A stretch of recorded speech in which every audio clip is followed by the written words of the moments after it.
So the other day, someone asked me when the last time I cried was. And I thought about it for a second, and I could honestly only think of two occasions in the last couple of years where I've really cried hard. And both were tears of joy a year ago during the 2018 World Cup. The first one was Lionel Messi's goal against Nigeria to help get Argentina out of the group stage. And the second was Di Maria's equalizer against the eventual champions, France, in the round of 16. So if you couldn't tell, I'm a huge fan of the Argentinian national team. And it's all because of one man, Lionel Messi. He is, in my opinion, the best player to have ever touched a soccer ball. According to the 2019 BBC article, record breaker Messi's career in numbers. He is 6-time FIFA World Player of the Year, 11-time appearance maker in the World 11, and he has the record for the most goals ever scored in a calendar year, excluding friendlies, with 91. So a bit of background info. Soccer players have club teams, which is where they get their salaries. For Messi, that's Barcelona. And national teams, if they're good enough, which is, for Messi, that's Argentina. And Messi has won everything there is to win with with Barcelona.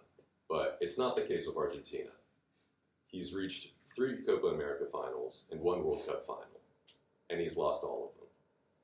He's come so close so many times, but he's won absolutely nothing of significance with the national team.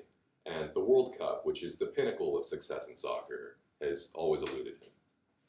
So the FIFA World Cup is a competition that happens every 4 years in which the best teams in the world come together to see who is number one.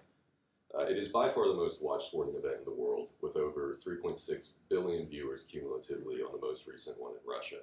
And that's according to FIFA's media release statement after the tournament last year. And the next edition is being held in Qatar in 2022. And Qatar has always had issues regarding human rights violations. So there were a few eyebrows raised when they were declared host in 2010. But it wasn't until more recently when stories began coming out describing the lives of the workers there being used to prepare for the World Cup. And as a longtime soccer fan who reads the news, I've been following this controversy for years now, and it really is quite sickening. So the undercovering of migrant slave labor being used to produce the next World Cup has exposed some horrifying truths regarding the lives of the workers there and their origins, and has led soccer fans around the world to have to face a very difficult moral dilemma. And I'll go over all of that today. So before we talk about the human rights violations, let me discuss the root of the problem, which is how Qatar got this tournament in the first place.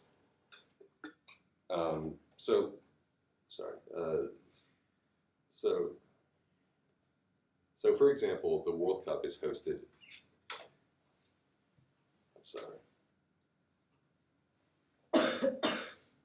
So, for example, the World Cup is hosted. I mixed up the slides.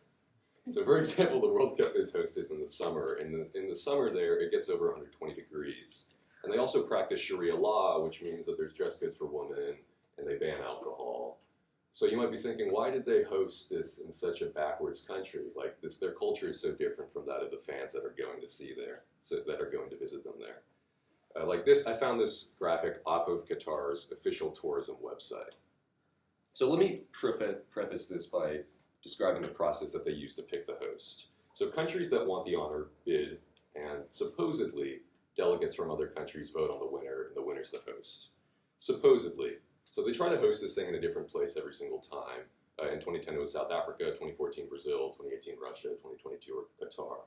And something that you'll notice is that these countries are all either run by dictators or just very corrupt.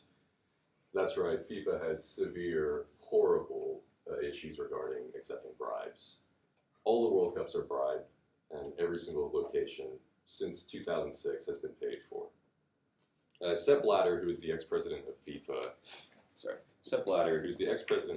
who's been banned from the game due to money laundering and corruption, stated that his fellow committee members ignored advice that Qatar was incapable of hosting a World Cup, and that when it came time around to vote, nobody read the information about Qatar's human rights violations because everyone had already all made up their minds. And that's from the 2018 Times article that Blatter says Qatar cheated. So FIFA knew that there would be human rights violations in Qatar, and they gave it to them anyway. So Qatar doesn't deserve to host this thing. It was bribed for, but that's not the biggest problem in the world. Next, I'm going to explain the slave labor and the human rights violations, which is what really makes this tournament so sickening. So according to World Population Review's up-to-date numbers on Qatar, Qataris only make up 12% of the population in the country, which means that there's an almost 90% immigrant population there, which is just absolutely insane. And most are these Nepalese. Sorry. So most of them are Nepalese or Indians or Bangladeshi workers. And so why do all these workers go to Qatar? Is it the food? No. So the government there sends these recruiters to third world countries like Nepal and Bangladesh, and they advertise fantastic jobs in Qatar, paying like 400 USD a month, which for these villagers is just absolutely unheard of. And they could work for a few years, come back to their village, and live like a king the rest of their lives. So they get on these planes with their heads full of dreams, but when they land in Qatar, they find that the rules have changed a bit. They're not making 400, they're making 80 USD a month. They're not being financial consultants. They're going to be laborers for World Cup stadiums. And they also owe their bosses back for the plane tickets, and there's a signing on fee as well. And there's interest on all that, by the way. But if that's not bad enough, let me introduce you to the Kafala sponsorship program, which is what makes this slavery instead of just a very bad job. So Sarah Hemmel, in her 2018 article for the Human Trafficking Institute, stated that all migrants that go to Qatar live under the rules where your employer controls when you work, where you work, what working conditions you work under, and when you can leave the country. So their employers literally confiscate their passports and force them to work to get it back. They can't quit because they owe the employers money for the signing on fees and the plane tickets, and they're going to go to jail if they quit. It's literally modern slavery. So finally, I'll go over the harshness of these workers' daily lives. As you can imagine, they're not great.